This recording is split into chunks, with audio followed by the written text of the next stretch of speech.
네, 안녕하십니까. 2021년 7월 23일 울프입니다. 중국, 니들이랑 들어서 거래 안 한다. 니들 말고 팔 곳은 많아. 라는 내용으로 오늘 아침에 픽한 종목은 현대건설기계입니다.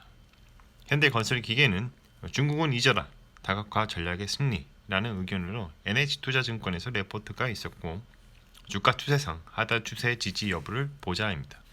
물론 이제 하단 추세 지지 여부를 좀 보더라도 저의 의견은 매수 의견입니다. 투자 아이디어입니다. 건설기계 시장에서 점유율은 좀 낮지만 꾸준히 찾아주는 곳은 찾아준다. 그리고 이제 굴착기, 로더, 특수장비, 지게차, 스키드 로더 등 중국산은 쓰겠습니까? 한국산은 쓰겠습니까? 라는 투자 아이디어를 가지고 오늘 이야기 이어가 보도록 하겠습니다. 바이, 셀, 메소드입니다. 프리미엄 구간을 닿고 내려올 때 매도를 하는 것이고요. 디스카운트 구간을 닫고 반등을 할 때 매수를 하는 것입니다. 차후에 동일한 패턴이 나오면 대응을 하는 부분이고요. 바이 포인트, 셀 포인트입니다. 하단 추세를 지지를 보자. 일단 빨간 선을 맞고 내려오는 흐름을 좀 보여주고 있고 파란 선에서 닫고 올라오는 흐름을 좀 보여주고 있습니다. 그러다가 이제 근래에 엊그저께 최근에 이제 파란색 선을 닫고 올라와주는 그런 흐름을 보여주고 있죠. 그래서 여기서 지지를 하고 올라와 준다면 조금은 느리더라도 장기적인 우상향이 기대되고 이 빨간색 선에 닿았을 때 절반 정도나 아니면 그 이상 차익 실현을 하는 것도 나쁘지가 않다라는 게 저의 생각입니다. 현대건설기계는 최진명, 윤유동님께서 레포트를 써주셨는데 21년도 예상되는 영업이익은 1,780억 원입니다. 중요한 거는 다 내용이죠. 우려대로 둔화된 중국 건설기계 시장에도 불구하고 타 지역의 성장세가 이를 충분히 상쇄할 수 있음을 확인했고 비중국 지역의 사업 비중이 확대됨에 따라 영업이익 대비 지배주주 순이익 비중이 높아지는 모습이 포착되었다라는 내용입니다. 그래서 이제 2분기 경영실적 이야기가 나오고 세전이익, 지배주주 순이익 601억 원 달성했다. 이렇게 얘기 나왔는데 지금까지 달성한 거는 잘했지만 앞으로가 제일 중요합니다. 자, 이제 중국 시장 수요 둔화를 감안하더라도 매출액 성장 지속 가능함을 확인했다. 이제 북미, 유럽, 인도, 한국, 기타 이런 지역들이 상당히 많이 성장을 했다는 거죠. 그래서 중국을 제외한 전 지역에서 강한 매출의 확대를 나타내는 모습을 지금 보여주고 있다. 그렇기 때문에 중국이나 아시아 지역에 대한 의존성을 낮추고 북미, 유럽, 중동 등 사업 다각화에서 진척을 보일 전망이다. 그렇기 때문에 향후에 주가가 오를 수 있는 모멘텀을 충분히 가지고 있는 그런 회사다라는 것입니다. FM 가이드를 보면요, 2대 주주가 국민연금공단이 이렇게 들어가 있고 이제 블랙락 펀드 어드바이저라고 해서 아마 이제 ETF 같은 그런 종목들이 아마 현대건설기계가 포트로 들어가 있을 수도 있다고 봅니다. 시세 현황을 보면 1년 사이에 최저점 대비 142% 올랐는데 다시 이제 100%가 거의 넘어가면 언제나 떨어져도 이상하지 않은 주식이라는 거죠. 종목이라는 겁니다. 그렇기 때문에 항상 추세를 이탈을 했는지 안 했는지가 되게 중요하다. 자, FM 가이드 이어서 말씀드려보면 사업 요약을 보면 현대중공업 건설 장비 사업 부문을 영위하고 있다. 분할해서 그래서 현지화 모델과 전략적인 제휴를 통한 신흥시장, 주력시장의 판매 확대를 추진하고 있다는 거죠. 단기 순이익을 보면 흑자 전환을 함으로써 지속적인 성장의 그 흐름이 좀 느껴진다는 건데 이 내용을 중간 내용을 보시면 시장은 최근 고성장에 따른 기저 효과, 경기 회복, 유가 상승 등 업황 회복 기조를 좀 보이고 있다는 겁니다. PER과 PBR 밴드를 보면 PER는 거의 저평가 구간에 있다는 거고요.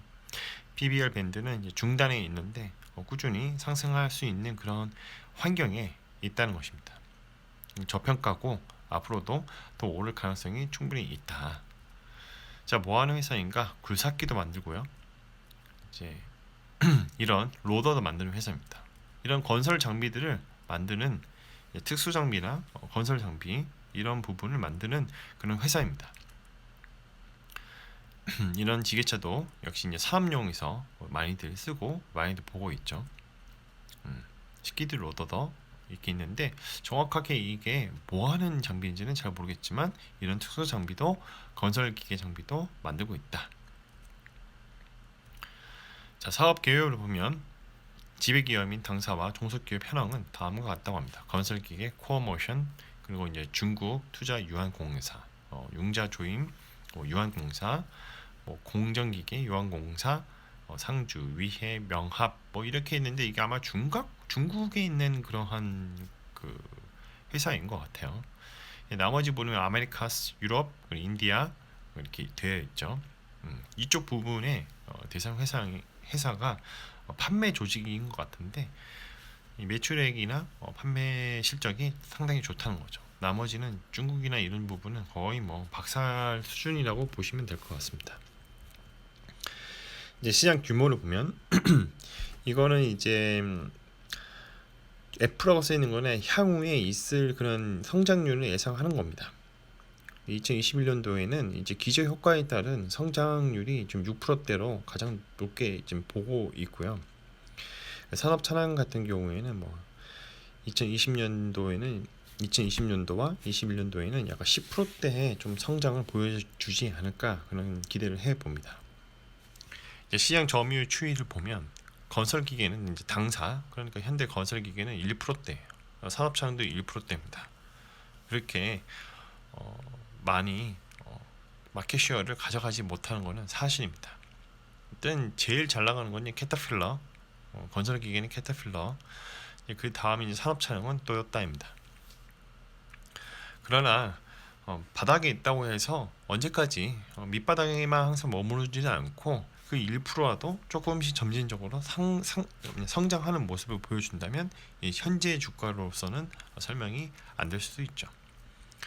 주요 서비스 제품이나 서비스나 제품을 보면 이제 건설기계 구체적 용도가 나와 있죠. 도로, 건물 건설, 광산, 농업, 산림 이렇게 해서 매출액이 81%나 차지하고요. 산업 차량, 물류, 유통, 하역 부문에서 매출액은 11%나 차지합니다. 그 외에 이제 AS나 유지 보수를 위한 부품 판매가 7%대로 구성되어 있습니다. 이제 이 회사가 또 이제 생산을 하기 위해서는 투자를 해야 합니다.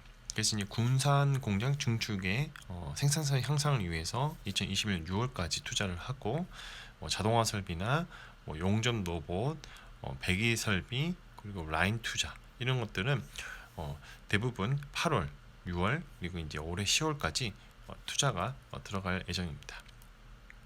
매출 실적을 보면 이제 수출이 더 많다는 것을 알 수가 있죠. 간단하게 그냥 보고만 하고 넘어가겠습니다. 그래서 저희 코멘트는 국내 건설 경기의 점진적 상승 그리고 국외의 건설 경기의 점진적 상승 이런 것들이 기대가 되고 앞으로 그럴 예정이기 때문에 대규모의 인프라 구축이나 건설에 필요한 건설기계 장비는 반드시 수요가 있을 것이다. 그렇기 때문에 현대 건설기계의 성장도 기대해 볼 수 있다입니다. 마무리하겠습니다. 가격은 어떻게 결정되는가? 수요와 공급의 법칙을 따른 거고요. 니얼 옵션이 발생하게 되면 주가는 계단식으로 또는 가속화되면서 상승하게 되고 니얼 옵션의 가치가 최대치일 때 누군가의 생각은 바뀌게 되겠죠. 그러다가 시간이 지나면 주가의 흐름은 원래의 펀더멘털로 수렴하게 되는데 이를 리얼 옵션 만기라고 합니다. 전제 조건은 모든 가격은 시간에 종속되어 있으며 이 세상에는 영원한 것은 없습니다. 역사는 반복됩니다. 그리고 절대로 시장을 이기려고 하지 말고 미스터 마켓은 항상 합리적이고 효과적이며 효율적으로 항상 옳다입니다. 자, 오늘은 현대 건설기계에 대해서 말씀을 드려봤고요. 중국은 이자라 다각화 전략의 승리라는 내용으로 NH투자증권에서 레포트가 있었고 주가 추세상 하단 추세 지지 여부를 보고 진입 여부를 결정하자입니다. 이때는 저의 의견은 지금도 매수할 만하고 만약에 이제 하단으로 좀 치고 내려오면 일단 선절을 해도 늦지가 않다입니다. 컨텐츠가 좋았다면 구독과 좋아요 알람 설정 부탁드립니다. 오늘도 들어주셔서 감사합니다.